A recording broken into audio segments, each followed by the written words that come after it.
webcam. We've got John Wilson joining us, executive coach and business consultant. John, I know through some mutual friends, including Kevin Hogan. Hey, John, are you there? Yes, I'm here. How are you today? Oh, fantastic, John. Brilliant. I've just been kind of muttering away to myself, just telling everyone what a cool, inspiring bloke you are, and really hoping that we were going to connect today. Fantastic, Yes, John. great. Oh, brilliant. You look really clear there. What I'm going to do in a second is, I believe if I go and highlight you, your little icon down the bottom, that will get up your picture on the screen. So I'm going to have a go at doing that. Sure. Because you're the main event today, not me. So let me go and have a go doing that. And we'll get going. My understanding is, John, actually that we can quite easily edit this once this is done. I think we can. This is being already saved to YouTube. And Great. depending on how that goes for us, what it'll do, I think we could just simply pick the start and end time, so we can have some fun with this today. I'm not in any particular hurry really. I want this to kind of work for you. So fantastic. Let me just see if I can switch over now, John, and just highlight you there. Brilliant. There we are. We've got you up there. So fantastic. Look, John, welcome today.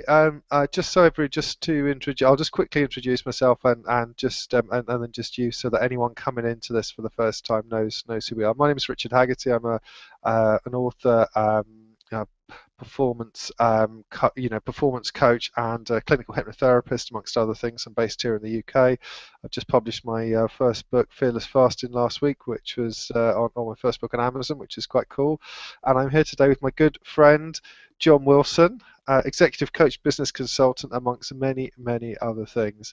And John, we've been wanting to get together for a little while now. I know to have a conversation really, because you've in the time I've known you, all the conversations that we've had, you have been someone who has motivated me, inspired me. You have some really interesting, fascinating thoughts, and I know that you have a, a story, some insights, a real passion for what it is that you do. So, John, why don't you start off and just tell us a little bit about yourself, what you're currently doing, and why you're so passionate about it. Well, I'm currently writing two books at the same time. I get stuck on one, I move to the other one, like you. And congratulations on your book. Thanks, John. And it's keeping me going, and it's my passion to help others. If I can help them find a way to improve their life and have a better life and more enjoyable, that's what I'm here for, is to help Yeah, people. yeah. I've faced different adversities throughout my life, and I've taken things that I've learned through facing those adversities, those stumbling blocks, and come up with things to help others. And that, as it helped me to keep going and find that motivation within myself. Fantastic, and that always is just I think when it comes from inside yourself, it is just it just means so much more. You know, John, I've been doing some I know we've been meaning to get together quite recently. We've both had some real cool projects on the go. I was doing some coaching and some hypnotherapy workshops here at the University of Cardiff this week, and I had one lady who came to me, and she had gone for a promotion. Really, she deserved it. She'd taken a year to go through a process, this big, long, bureaucratic process, and she hadn't been successful. Other people who probably weren't as committed, as hardworking as her, hadn't got it. It was unfair, and she felt this kind of real crushing.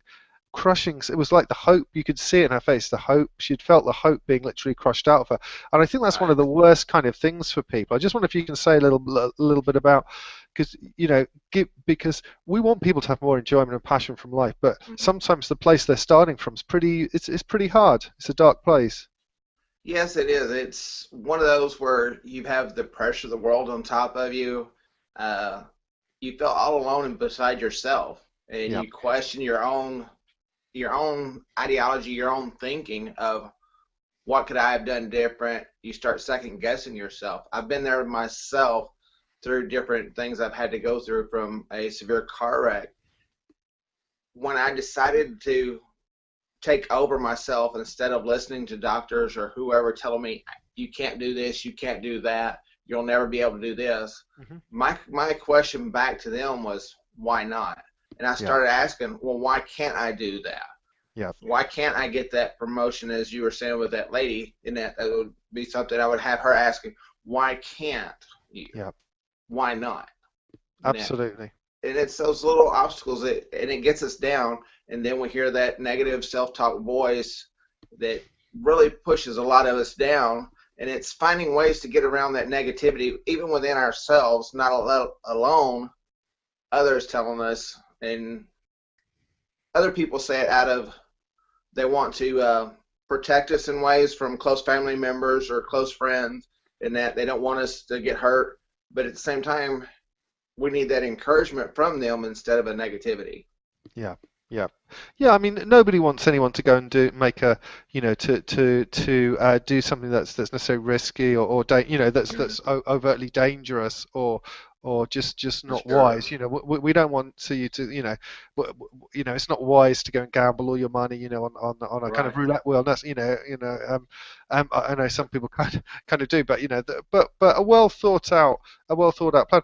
I mean, I want to ask you about the car wreck in a minute, John, but I know that like a lot of people, you didn't have the perhaps should we say the easiest start in life, No. and it strikes me that's this mindset that you've got of why not is something that it's really important. It's really important for a person to understand that. But I think for us to be able to understand how somebody could be and think like John Wilson and be as proactive as you are, and be a real genuine human being with that. What is it? What is it? Tell me about maybe a couple of those or those kind of early experiences. What kind of made you kind of get to the place where you would say to yourself, why not, and just have that determination that you've got inside. Yes, it started about the age of 9. My mother, and I have a younger sister. My mother met my stepdad, and he was, in ways, very jealous of me being around. It was always, you're not good enough, you're not smart enough, you can't do that, you'll never accomplish anything. I made it all the way up through till the ninth grade, and for him, back in his day, growing up in the 50s, it was something normal for a person to quit school to go and find a job and go to work. Mm. Well, when I got to the ninth grade, that's what he wanted me to do, and he kept pushing and telling me, "You're not smart enough. You can't do this. You can't." I'm like, "Why not?" And my whole thing was to prove him wrong. I rebelled different, like instead of going to alcohol or drugs or everything else that you hear a lot of stories from young people, I took it going, "Why not? Why can't I do that?" I Yeah, put it on myself of why not? Why can't I? He's telling me something. How does he know what I can and cannot do? So I set yeah, out to prove him wrong. yeah, And that's where the why not really started from, and building those techniques for myself to set goals to prove him wrong. It's that rebellion to say, yes, I can, and here you to say I can't, because it's my choice, my decision. yeah, yeah. Do you know what? I read something. I think it might have been on Kevin Hogan's Facebook page a few months ago, and it was it was talking about adversity, and someone had written there that they'd been made redundant, I think, a few years before, and somebody said, "Oh, you'll never get a job, or you'll never do this," and that had Mm-hmm. been the impetus for them to start and go and do their own business. They'd almost managed to make that kind of thing of, look, I'm just not going to be. It's like a kind of decision that kind of comes inside of saying, look, this is unfair. That you've got no right to say what I can or can't do. That you have no right to belittle another human being. We've all got our own Right. unique talents and skills, things that we're good we're good at. We've all got something to bring, and I'm going to prove you wrong. I'm going to do. It's almost like that kind of, you take that energy of frustration and stress, worry, Right. anxiety, and you're channeling it into what you do want. And I'm just wondering if you can tell me a little bit, because you managed to do that back then. How would you? I mean, for a lot of people, that's going to be quite, it's going to be quite quite hard. How did you manage to find that inside yourself back then, John? How do you think you managed to find that inside yourself, and how do you think someone might manage to do that now? Because, you know, if we could, you're right. There are so many kids, people who turn. We're watching Orange is the New Black, great, one of the, you know, it's a great Netflix show. I'm watching that with my wife, and there are examples in that. It's based on a kind of Lucy, the true story of Piper Kernan. Really interesting. But you see people in that. We just had an episode where a lady was a track athlete at school. She's got the scholarship. She's set records. She's about to get the scholarship. But what she wants, even though she's got all that there, she's the allure of having friends and peer group and being part of that leads her down a certain path and she ends up in prison. And it's, my heart really went out, because you know, it could be, there's just a decision that could be differently, and I just wonder what you can share with us. And what you're saying there, and I completely agree.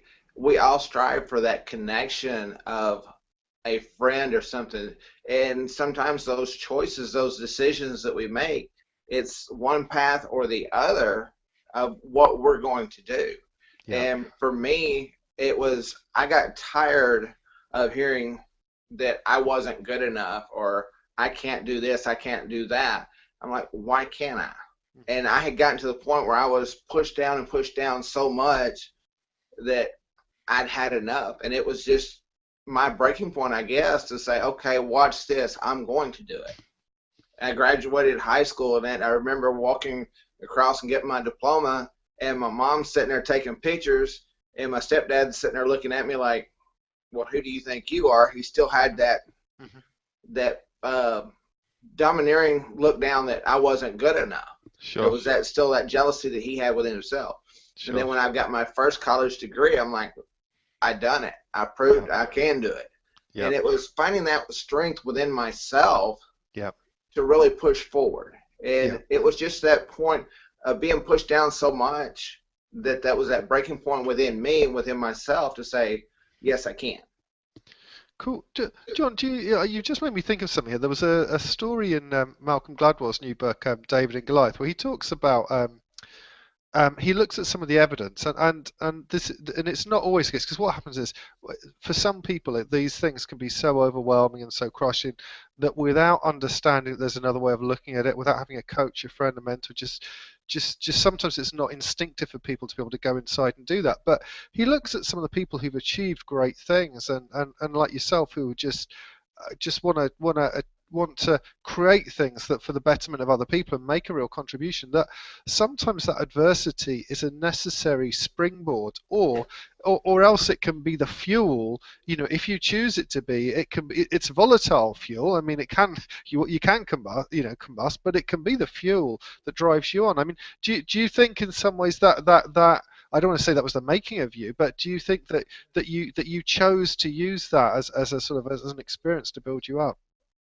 Yes, it was completely that motivation, that fire, the fuel to get me going. I didn't know it at the time, and that being 14, 15 years old, all the way up, even until now, I still use those same things. Yeah. But it's that fuel to keep me going. Yeah. And I've been pushed down, everything else. I know what that feels like, and that's my passion to help others, is through my experiences, I've gotten the strengths that I can help somebody else. And by helping somebody else, that's what I'm here for. Yeah. And it was that adversities and those stumbling blocks growing up and later on that the why not come about. And it's why can't I? And then everybody says I can't, why not? Yeah. And it was the complete motivation within myself. Yeah. Do you know when that switch happened inside you? Was there you said it had built up, was there a very specific time that you can pinpoint where you kind of just said to yourself, you know, sometimes I know people have that, but I just kind of wonder, was it more kind of gradual for you? Is there something where you think back now and you think, you know what, enough is enough, and you just kind of made that decision? There was nothing, you never ever looked back? Yes, it was still there in the 9th grade, possibly the beginning of the 10th grade. Studying for a test and sitting at the kitchen table.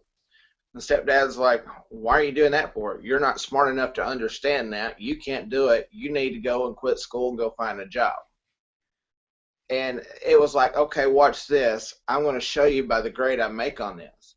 Hmm. And even though I didn't make 100 and completely ace the test, I still got an A on it with a 93. And I was like, Wow. okay, that was that extra motivation. That was that prize at the end of the race of having that grade to say, yes, I can. I just proved it, and that pushed me in to keep doing it. And Brilliant. once you do it one time, you get that success that one time. Yep. It's that much easier to do it the next time. And that's the Yep. same thing with the goal setting. Yep. Set your goals into small segments. You get that first little goal that you reach, you have that success, and you build upon it, and you build Yep. upon it, and you get it that much more. Yep. So it was in the ninth or the 10th grade with just that one test of studying for it. Yeah, yeah, brilliant. And like you say, I know you've got some really cool videos, and I'll ask you a little bit about them later on. But having just a small success, a small reference point, it doesn't really matter how small it is in the beginning. Just it could be anything, couldn't it? And for some people, that just might be the smallest thing. But just knowing you can do that, then you can build upon it. But you've got to kind of, when you have no reference experiences of success, no obvious immediate support in the environment, then you've got to do that to build on it. John, you let's fast forward a little bit more because I know there's a really cool. I want to ask you about some of the work that you're currently doing, but I know that you mentioned mentioned a car wreck, and I know that's a good that was again quite a. It wasn't this wasn't a trivial thing. It wasn't just like a little sort of fender bend. It wasn't just like a little bump, was it? And I just wonder if you No. can just tell me a little bit about that story. Just when that happened. Just kind of just tell us like a little bit about that story. What happened for you? Where you were, what was going on, and then kind of what happened after. Yeah, I can remember that day like it was yesterday, really. April the 16th of 1994, I was involved in a car wreck. I had to have the medical personnel actually cut me from the wreckage. Wow. I was in a coma for 6.5 days. I spent a little over 3 months in the hospital. I had to really learn how to walk again because of the damage done. C5 and C6 in my neck are fused.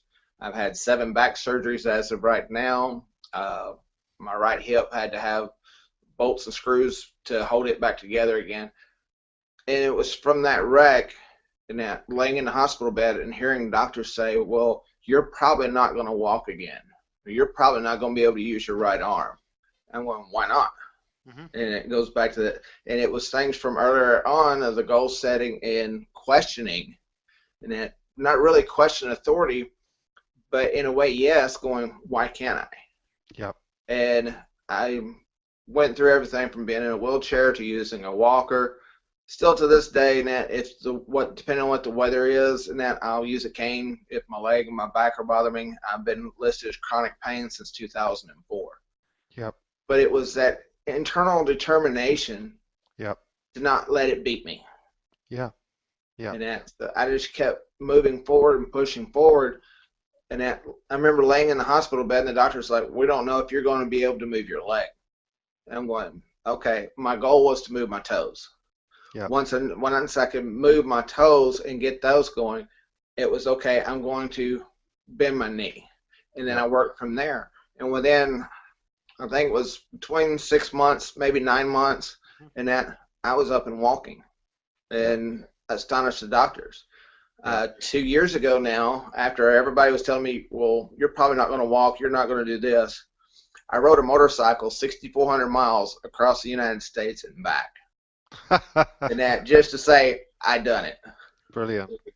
Fantastic. Well, and that's just amazing, John. And I know actually that what's really cool for you is that you had this situation come up, and it sounds to me like you were able to draw on that initial adversity and the experience that you had of being able to respond to that, and to in essence say, well, why not? I mean, it's a great, you're challenging what other people are saying. You're challenging your own kind of like, but no one would blame anyone for being in a difficult situation like that, feeling sorry for themselves. And what we're typically told, the general hypnosis that we're brought up with, isn't it? That we Right. we we are kind of encouraged to follow authority, and there's lots of situations which that can be, kind of a positive sort of socializing thing. But but when the suggestions that are given are, shall we say, limiting, particularly with regards to your health or your mental state of mind or your emotional state of mind, what you can achieve, what you can accomplish, what you deserve to accomplish, then it's a basic human right to be able to sort of say, well, hang on a minute. Um, and you were able to. Did that kind of happen? Did that kind of happen quite naturally for you? Did that just seem the automatic thing to do? What role did the kind of the early experience have in you being able to do that, John? Well, it took a while. Like when I was in the hospital for that 3 months period of time, I did go through some ups and downs, and I got into some very dark places of depression setting in. Okay, what am I going to do? Here I am. I was 24 years old, and they're telling me I'm never going to walk. And Wow. being that young and having people tell you you can't do this, you can't do this. We don't know if you're Yeah. going to walk. You might be in a chair. Yeah. And I did get low, and Yeah. it was a shock, really. Yeah. And then one day, I don't know, it was just out of the blue. There was a nurse sitting there, and she's like, "Well, it's okay, just accept it." Yeah. Well, that's something I couldn't do. And hearing her say, "Just accept it," I was like, "No, I can't. I've Yeah. got to try." Yeah. And it's getting back into that inner fuel, as you mentioned earlier, is to find that within myself to push forward and say, I've got to at least try. I Yeah. can't accept and just let it beat me. So Yeah. I pushed forward with it and found that within myself. And that's what I try to help my clients and the people I work with and the groups that I talk to is we all have that inner power within us if we can get past the negativity that we hear others say. And Yeah. even our own self-talk, I Yeah. mean, it's 80% of our self-talk is on a negative basis. So if we Yeah. can Sure. get past that and listen to that 20% that is a positive and focus on that positive, Yeah. there's so much more that can come of that 20% and Yeah. drown out all the negativity from ourselves and others. Yeah. Yeah, and that I mean, and that self-talk can be, it's kind of sometimes psychologists call these things sort of ego states, or we kind of might call them parts in NLP, but they almost kind of seem that they're almost these states that can happen to us that probably in early days, when we were growing up, where somebody said something to us or made a comment or we were criticized quite harshly, we have a tendency to revert to those, maybe to feel guilty, to feel worried, maybe to feel that we should have.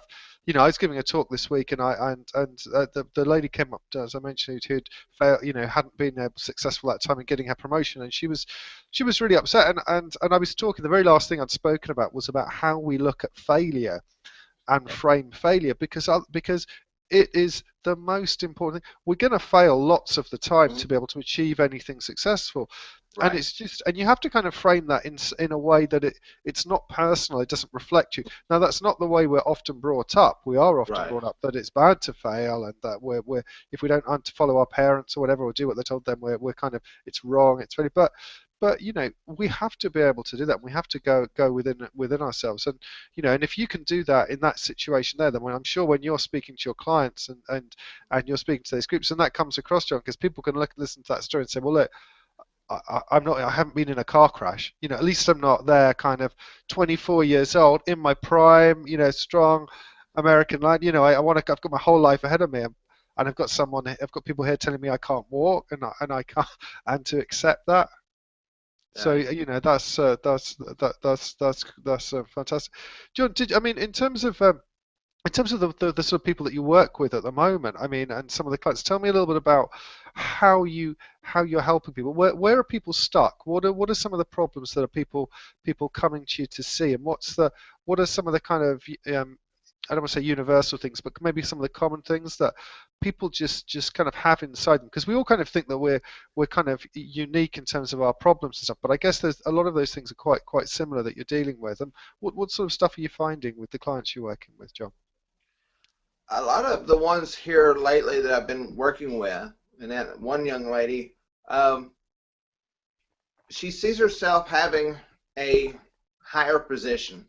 She Right. sees the same people that she's worked with doing less of a job and not as much as she is, getting promotions, getting the higher paying jobs of 100,000 a year or more, and she's asking, why can't that be me? Why can't I be accomplishing that? And was Yeah. talking with her, and it come down to how she sees herself. Okay.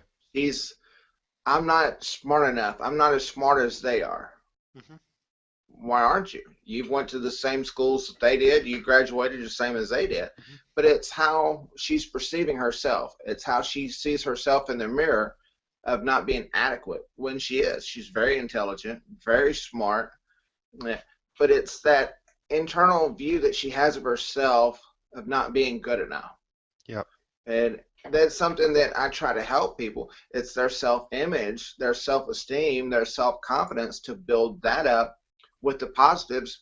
And that's one of the first things I had her do Yeah. was to write down everything that she could think of that was positive. Her first response was, I don't know if there are any. Hmm. And then through talking to her and just having a normal conversation and getting her mind off of thinking about it and asking questions throughout, she started listing off 10 or 15 different things that were positive about herself. Yeah. And I was writing them down as we were sitting there talking. And I turned it around and I handed it to her. I says, here's the list that you just told me.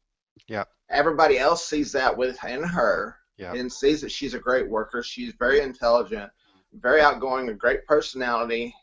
She's not seeing it herself. And then when Yeah. she started reading through that list, she was shocked to see it, but at the same time, she still couldn't believe it. She couldn't Yeah. believe that was her.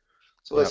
it's getting past the negative self-image that she had of herself and start the small steps Yeah. of building up the positives that's already there, Yeah. and bring those to light. Yeah. Uncover those so they are seen within her, and then others around her will even see her more. Yeah, absolutely. Well, I mean, I've had coaching now for a long time, and on and off, the best part of the last decade, and and particularly with my current mentor, who I mean, having someone who believes in you, and who sees, I think it's common to have self-doubts and a threshold for what you think you can achieve, but having somebody who can look right past that. And who is who has that experience and track record, who believes in people, believes in you, can see what you're really like, can see what you're really capable of. I can almost see past that programming.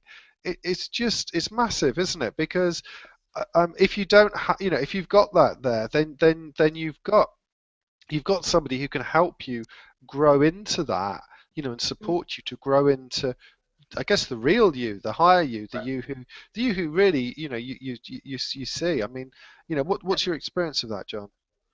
Yeah, and it's you see that in different cultures, especially with different cultures coming to the United States from other countries.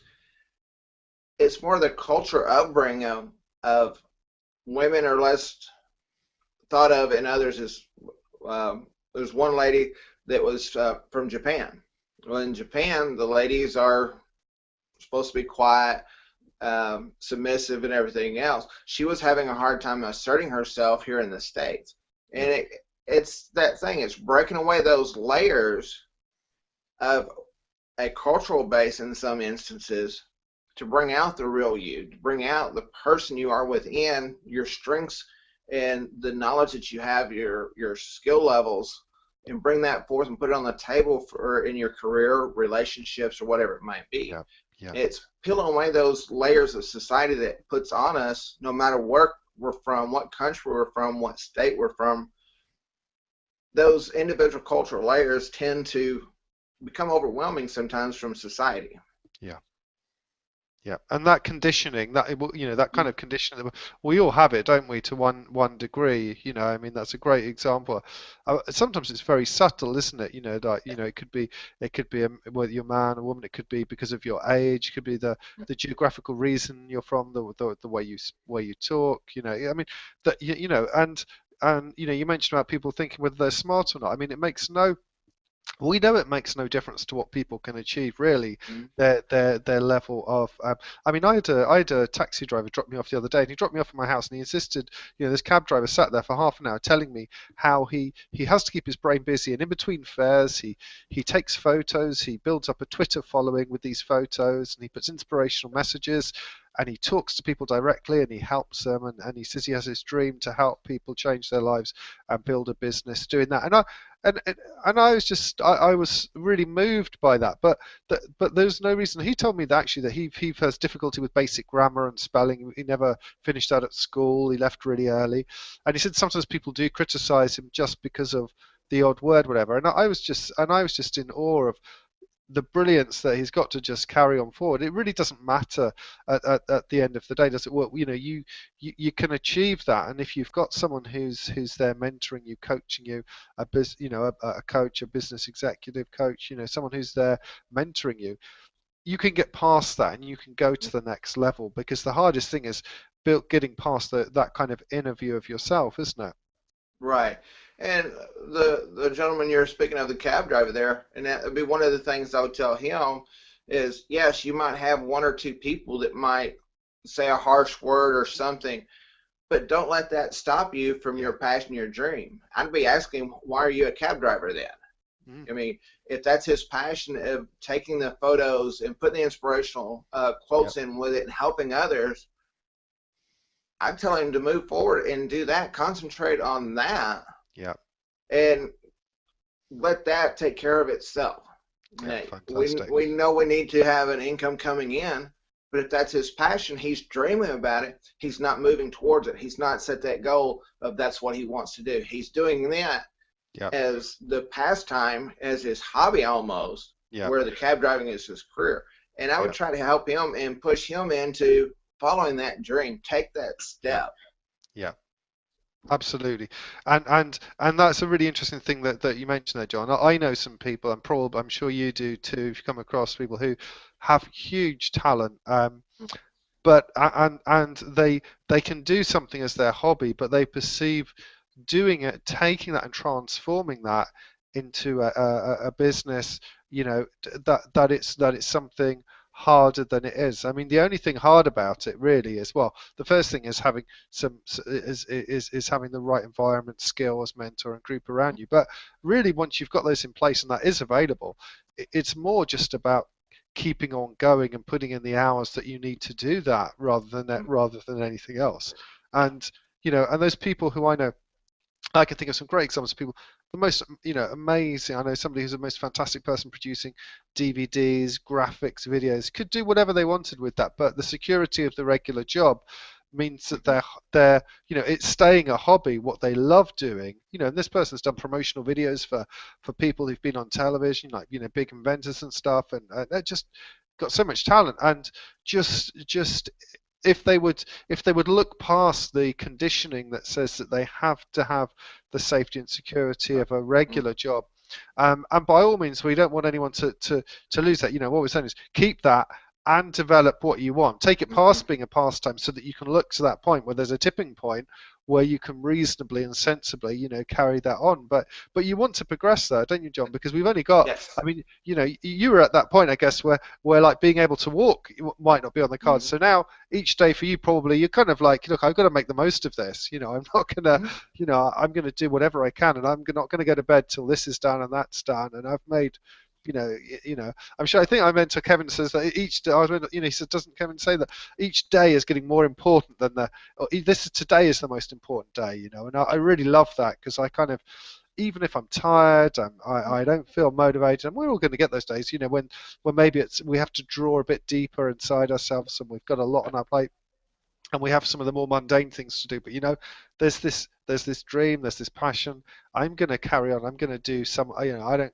Whatever it takes, I'm going to do that today, because you don't want to be stuck, knowing and looking back on what it is that you could have had when it's there, and it's that would just be tragic, wouldn't it? Yes, yes. The way I look at it is from the accident and everything and surviving through that, every day is a new opportunity. And Yeah, as you mentioned with Kevin, today is the day. You make yeah, the best of right now. Yeah. Don't look at yesterday and Yeah. have the regrets of yesterday.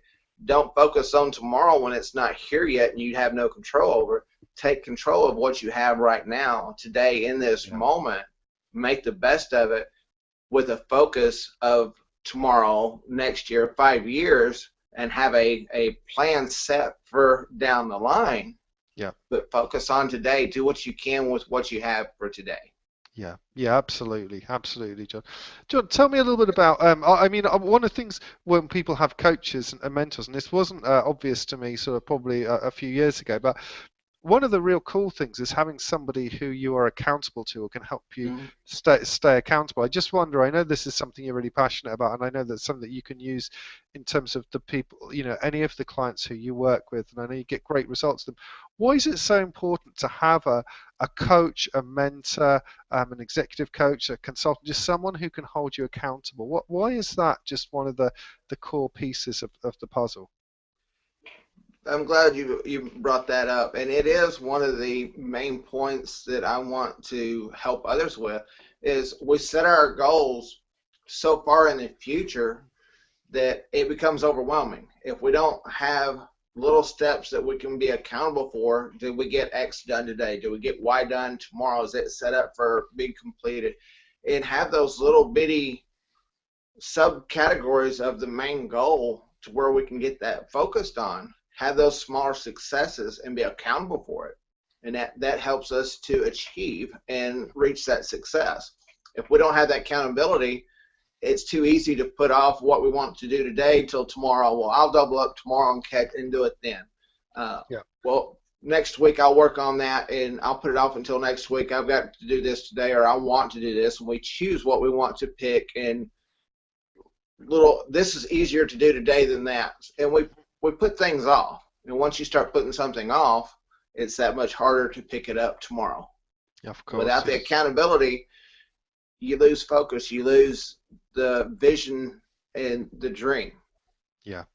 Yeah, I mean, I got some things. I remember I've had like a really interesting experience recently of developing a product and doing stuff, and I thought it was going to take a couple of months to do. And my coach just said to me, "Well, look, you're going to plan it this week. You're going to do it next week. 2 days." And I think, well, how am I going to do? How am I going to do that? And you know what, John, I did it, and also I got my book on Amazon in that time. I've got to do my sales letter, which I'm going to plan today. It's going to be written tomorrow. But you have those things there. You have somebody who can see what you can do, and your steps will start off small, but then they can get bigger and bigger and bigger, and the coach will know how much to stretch you.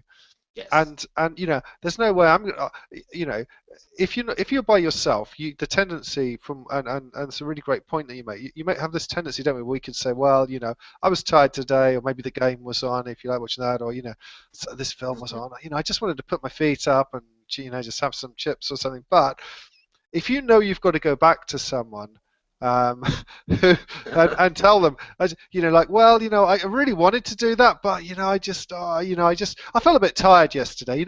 There's no way I'm going to go back and do that. I'm just going to think, well, look, okay, look, I can have a rest tomorrow. And I can have a rest when this is done. But get it done.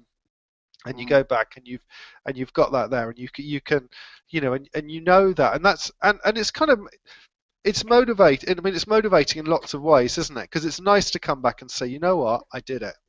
Right. And that's the thing, is we catch ourselves wanting to put something off till tomorrow or next week or whatever. But then when we go ahead and pull up the bootstraps, tighten the belt, and say, yes, I'm moving forward, I'm going to go ahead and get it done today. Once we've completed it, we feel so much better, and we have that feeling of, I did it, and that sense of accomplishment, and you got that smile on your face when an hour before or earlier in the day you were like, I need to put that off till tomorrow or next week. And remember that feeling that you had of, I got it done, and I feel so much better now, and I can breathe, and I don't have to worry about it or stress over it about having to complete it tomorrow. To the next time when you have something that you want to put off, remember how you felt and move forward, and then go ahead and do it. Yeah, and that procrastination, I have a tendency of procrastinating at times, but I use that knowing that I do want to put things off. Yep. To tell myself, yeah, I've got to go ahead and do it. and Yeah, don't put absolutely. it off, because then I've got twice as much to do tomorrow, and there's not enough time in the day. So go ahead and do it.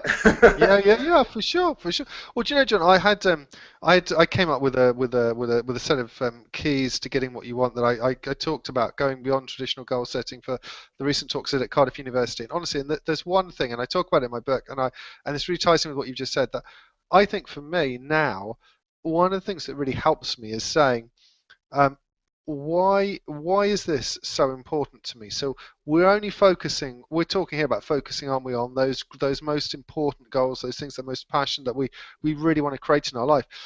And I kind of look and I say to myself, look, what are the consequences if I don't do this? If Mhm. I, it's normal if you get, to be demotivated or to, sometimes it's difficult. You start a project and then a few things pull you off course, or maybe you have something, you've had some challenges recently with the weather, and I think the Mhm. roof on your house, and you've had to go and do that. And then and that you had to go and get that handled. You couldn't just kind of ignore that. You had to go and get Right. that handled, and you've got that done. And then you've got to get back, and then we've got to get back into the swing of and get the momentum going again on the project. And for myself now, the thing I kind of do to myself, I say, well, look, okay, I had that momentum then, but I haven't quite got it at the same. But I say to myself, well, look, if I don't do that, what's the consequence going to be tomorrow, 3 months down the line, 6 months down the line?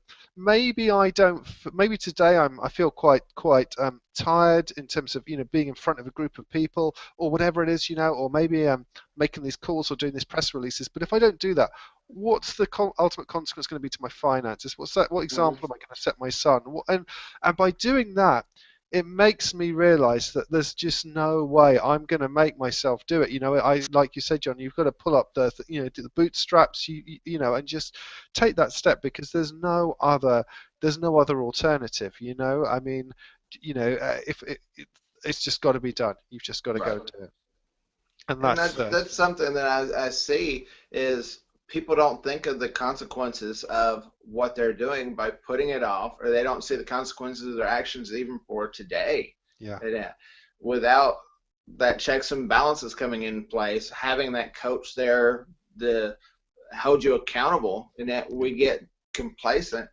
and then it's like the consequences hit later on, and then we're in a panic, and the stress levels goes through the roof, and yeah, anxiety fits in.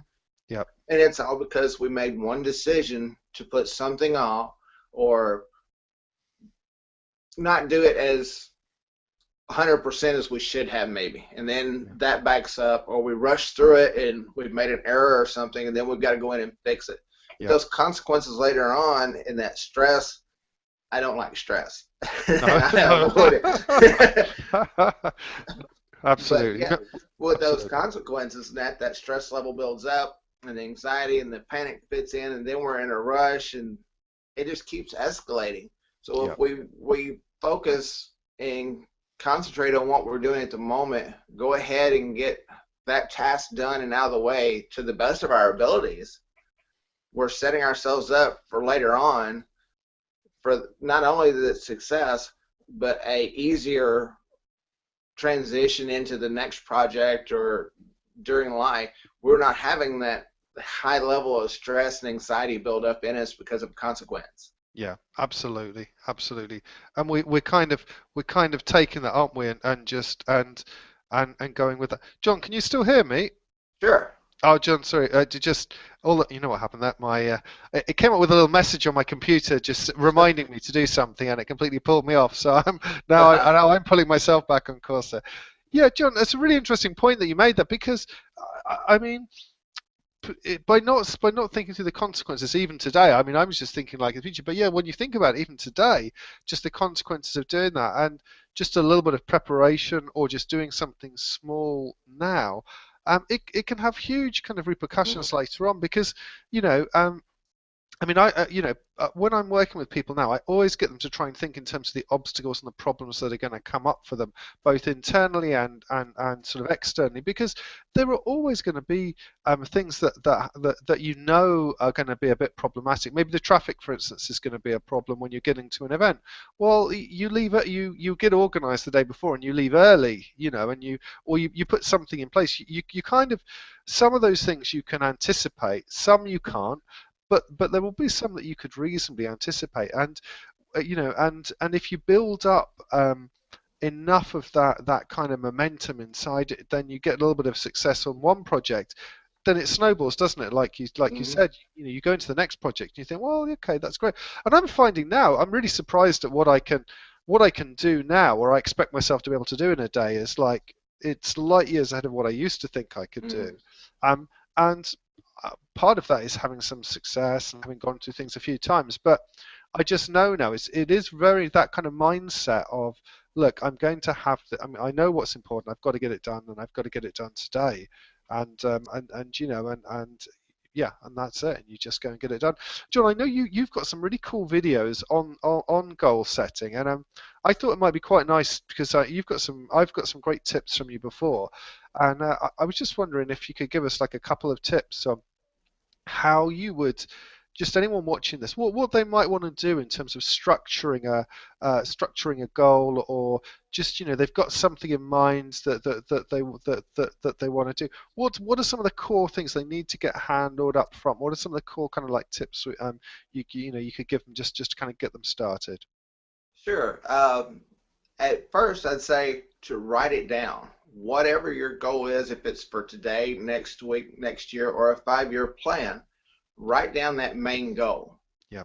Then come up with a timeline of when you want the end goal to be achieved, but break up that goal into small achievable sets that you can accomplish within the hour. Say that you're doing something for in the next month. What can you do today that focus on? What can you have done by the end of the week? What can you have done by the end of the following week? Break it down into small achievable goals. You will feel that success and see the progress that you're making, which makes the whole thing easier. If you focus just on the end goal, and that as you go through, you're not feeling those successes, and sometimes it gets lost or overwhelmed. Yeah. And that write a daily list. Yeah. Have your goals set that you have for the future, to the end of the day, tomorrow, next week, whatever the case may be for your goal. Is do a daily list of what you can accomplish Yeah. each day to put your mind in focus that that's what you need to accomplish for the day, instead of, well, did I get this done or did I get that done? And the biggest thing in that is, once you do achieve that goal, go out and celebrate that goal that you have achieved it. If it's just walking down to the park and taking in the sights of the park or whatever it may be, or the ocean, and that way, if you're living by the coast, celebrate that day. Take a moment to celebrate that goal and say, yes, I did it. Feel good about yourself. You did accomplish something. And when Yeah. sometimes we don't take that minute or an hour or something, if it's a longer goal or a day, and really celebrate we accomplished something. Yeah. Give ourselves that little pat on the back, that I done it. Yeah. That we're told growing up and stuff, where you're not supposed to be proud. Yeah. Why not? It goes back to that same thing. Why not? Sure. Sure. Now you've accomplished something. Feel good about it. By feeling good about it and enjoying that success, you're building yourself up for future successes. Yeah. Yeah, absolutely. And we've got to, we're kind of creatures who kind of like, once we have that learning and we get that endorphin rush, those good feelings Hmm. inside of the reward, the laughter, the joy, the sense of pride, it only needs to be for a little bit of time. And we're talking about that kind of pride in a job well done, aren't we, John? That Yes. kind of pride in and having self-discipline, and it's kind of like, I guess, being, you're in the services, you're on parade, and you get a good, and you are looking as well as you can, you've drilled yourself properly, and you just, and you're proud to just have done that, and to just turn out looking and having done the best that you can. And I think that is really, really important, because otherwise you don't get that feeling inside that you can draw upon, just like with the why not, that you can draw upon that resource, later on Hmm. when you need to do that. And it's just, and it's just so important. And um that would be something I would tell people to remember, is when they are facing a challenge or an obstacle that's in their way, not only find a different path. Everything's not as straight as an arrow path, and an arrow doesn't fly straight anyway. It wobbles back and forth in flight. And but remember the successes we had to bring on those endorphin feelings to give us that little bit of a boost of energy to say, yes, I can. I did it before. I can do it now. Yeah. Don't let an obstacle stop you. Yeah. Now, Yeah. it might slow us down a little bit, but it doesn't have to stop us. We can Absolutely. choose a different path. We don't have to stay on the one we're going. If the one we're on isn't working out and there's obstacles, find a way of going around it. It's Yeah. still our choice, our decision. We don't have to go just straight ahead like a bulldozer. We can go Yeah. around the trees in the road. Yeah, yeah. No, absolutely. And I love that concept that you can just you want to go and fail fast. You want to get out there, you want to, get the learnings, meet some of those obstacles, particularly some of the early initial ones and just go around them and just and keep going. And if you've got a mentor, if you've got an executive coach, if you've got somebody who's mentoring you, who's there for you, then they can help you because they know and they anticipate that those obstacles will come up in Yes. some way, shape, or form. Sometimes we can predict certain ones, and we can certainly avoid any unnecessary, should we say, maybe legal ones or just organisational ones, or ones that we can prepare for, take sensible steps to prepare for. But even so, maybe the computer's not going to work, or some bad weather's going to come along, or a relative's going to get ill, or yes, there are so many things that can happen. But once it's so important for you, and you've got your reasons inside for continuing it, and you've got someone who can help you get back on track and keep you accountable, then you're there for that person, aren't you, John? You're there for Yes. the duration. Yeah, that's one thing I do with my clients that when I'm working with somebody or working with a group, I give them my phone number, I give them my email address. If they got a stumbling block or an obstacle that comes in, I'm there for them. That's my passion. That's my drive is to help people. I'm Brilliant. not there just for that session and move forward. If they've got something we've been working on that's come up and they're needing that help with or that extra little bit of motivation, that's where I come in and I'm available to them Yeah, to help brilliant. them because we don't want to sit there with blinders on and be going straight ahead and spinning our wheels and going nowhere. So if they get and feel that they're getting into that position and Yeah, that I'm free to help them in that and say, okay, why don't you look to your left or your right and see if there's an opening to go around whatever's blocking your path yeah, for sure. and that not be so focused on straight ahead. Yeah, Sometimes we do have to take a sidestep and we've got to be okay with doing that. And I think a lot of times we're brought up to be focused straight ahead and not to look to the sides. It's yeah, all straightforward, and yeah, life isn't straightforward. And yeah, that there's all kinds of ups and downs and everything that we're going to face and zigzags. yeah. Is to learn to look to the sides for an easier path. Yeah, absolutely. And I really like that. I really like that analogy. And I think it's not always obvious. When I was talking this week I went through traditional goal setting, some of the smart kind of goal setting, having a specific, measurable, sort of timed goal with the people I was talking with. But I said, look, I want to talk to you about some of the other stuff here because the problem with traditional goal setting a lot of the time is if you don't have a mentor there who can help you see this as well, by the way, that's why one of the reasons people get stuck is that it's not a straight journey there. And what people don't understand about, and sometimes the word success or a goal is a bit confusing to people. It's more an ongoing process. We see people who are, I guess in quotes, hugely successful. They have maybe the money, the car, the house, the career, whatever, but it wasn't just like it just arrived or just materialized as is. It's through the ongoing process each day of stretching, getting things done. A lot of those people have at some point, if not most of them, maybe even not all of them, but certainly the majority have got a mentor or someone there to help them accountable, and help them push themselves and help them get through those blocks. But it's an ongoing process, isn't it, John? And of Yes. meeting these obstacles of, like you say, you're stepping to the side, and you are, and you as a coach, you as a consultant, you know that, and you anticipate that, and you're helping people just navigate that and navigate to where they want to go, and that it's kind of, it's a bit of a maze sometimes, but they can do that. Right. helping them to come to realization that it is okay Yeah, to take a step back, go to the left or go to the right. It's all right to do. Sometimes that everything is not always one step forward. yeah, We want it to be. Sometimes the greatest success is taking a step or two back, yeah, looking at the picture ahead of us and get a clearer view to know which direction we need to focus on, where we need to put our energy into, yeah, and go that way. If we're definitely. getting up against the wall and it's right here in front of us, Yeah, we can't see anything. yeah. It's okay to take a step back to get a clear view to the door setting to the left of us or the right of us that's wide open that we can go through.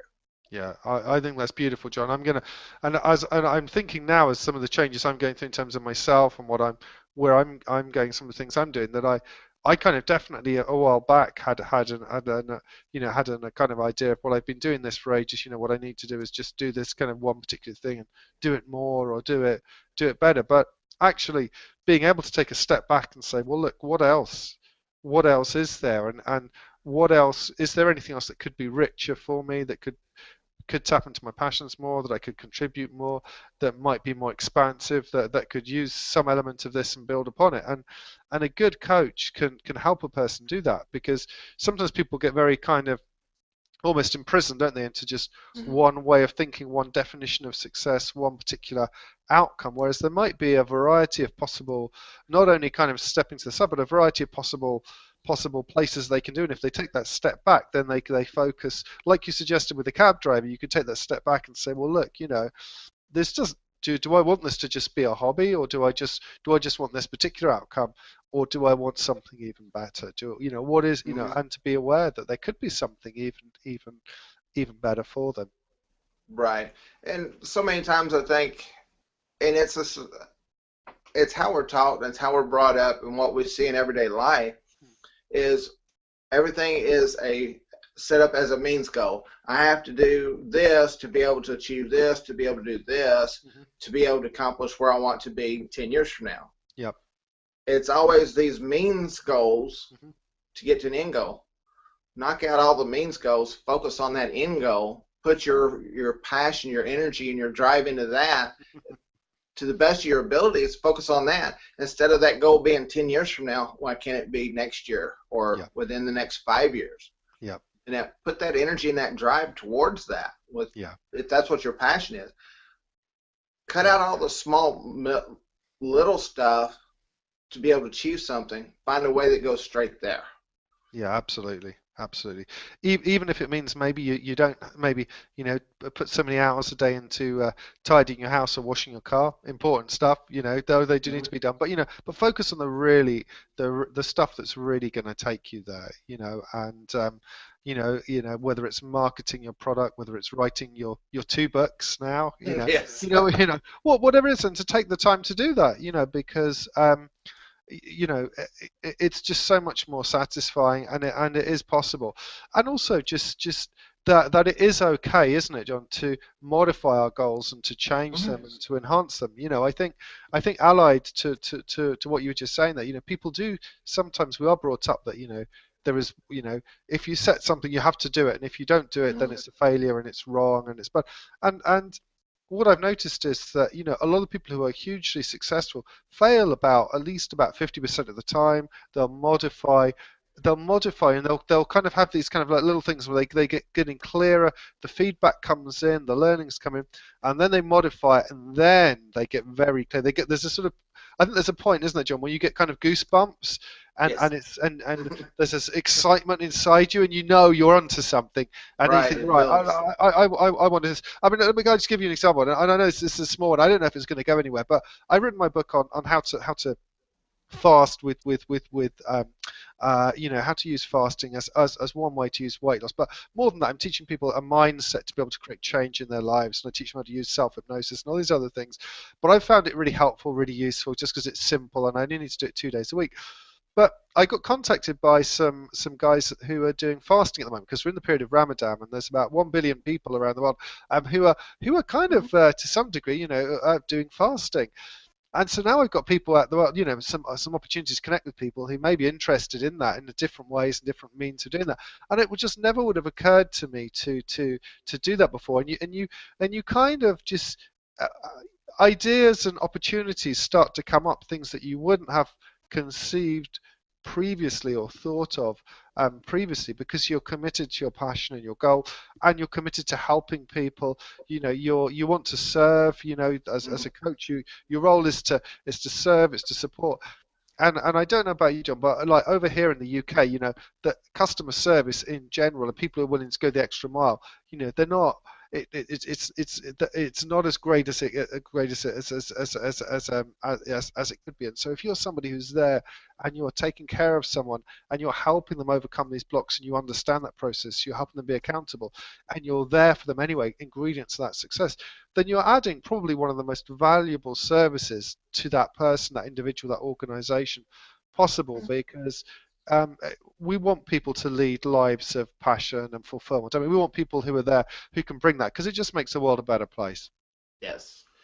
Yeah. You mentioned about the customer service. It's one of the things I am in the process of working with. Actually, it was one of my clients, and that's what she's wanting to help others with. She's in the retail industry and the hotel industry on both sides, and there is a need for better training for customer service. Customer service isn't what it used to be, Mm-hmm. and that's what I'm helping her to write that out as a ebook to start with, Wow. is developing the customer service to be there to help others.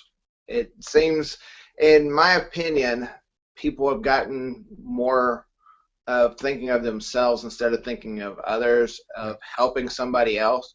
Yeah. And one of the things I've noticed in talking with people, listening to different videos and stuff, people that are multimillionaires, and that they said at their darkest hours where they were flat broke and didn't have anything, Yeah. what got them was helping somebody else. Yeah. And by helping somebody else and being there for somebody else, they have been able to make their 6 and 7 figure incomes Yeah. because they started helping somebody else. They put themselves to the side and focused on what I could do for somebody else. Yeah.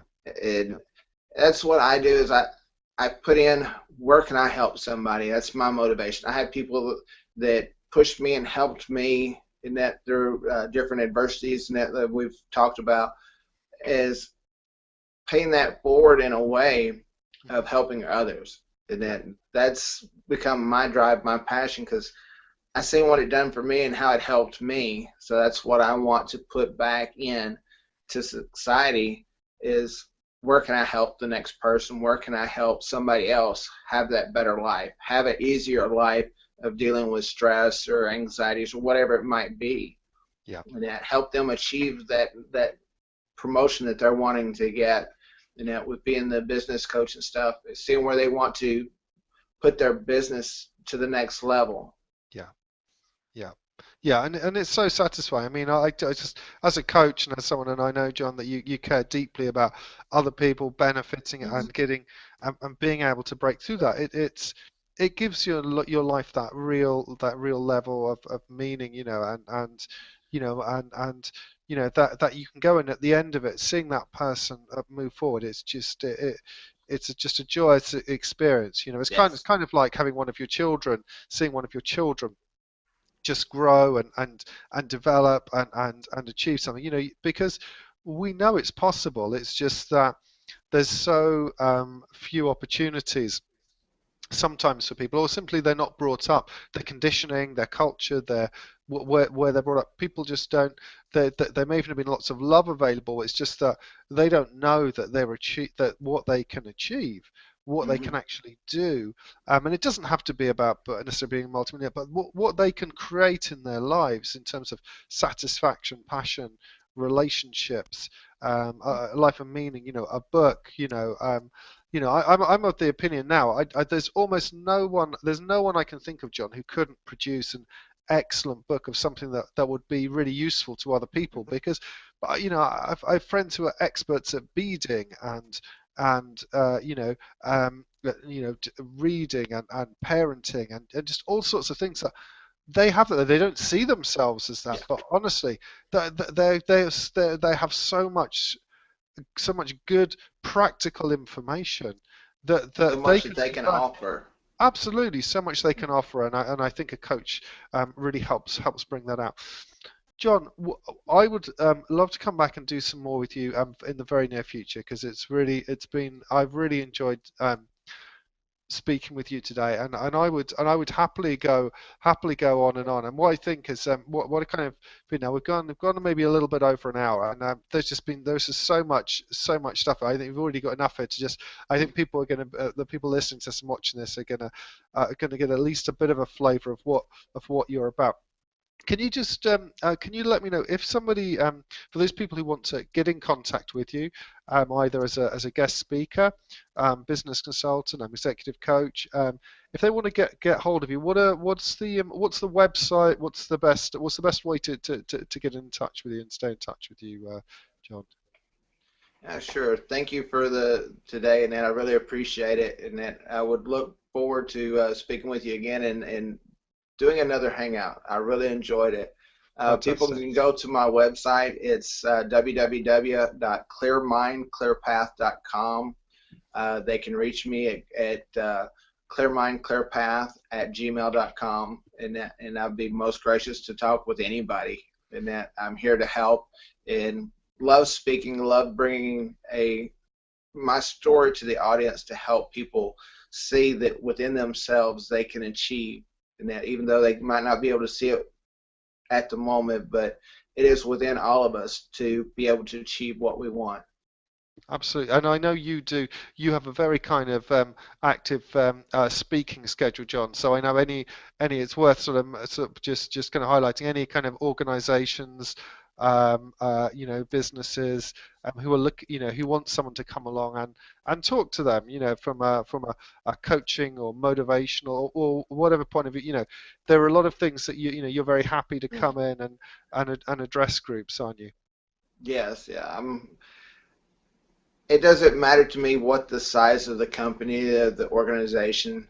It's if I can help somebody with the stories that I bring, the message I bring, and the tools and techniques to help them in goal setting, and that I am most willing to talk with anybody. Fantastic. John, we'll speak soon. Thank you ever so much for your time today. I've had a wonderful time. I'm feeling motivated and I'm going to go and write a press release now. So I'll let you know when that's done. John, thanks very much. Have a fantastic rest of the day and we'll speak soon. All right, thank you, Richard. You have a great day. Yeah, thanks very much, John. Cheers. Bye bye. Bye bye.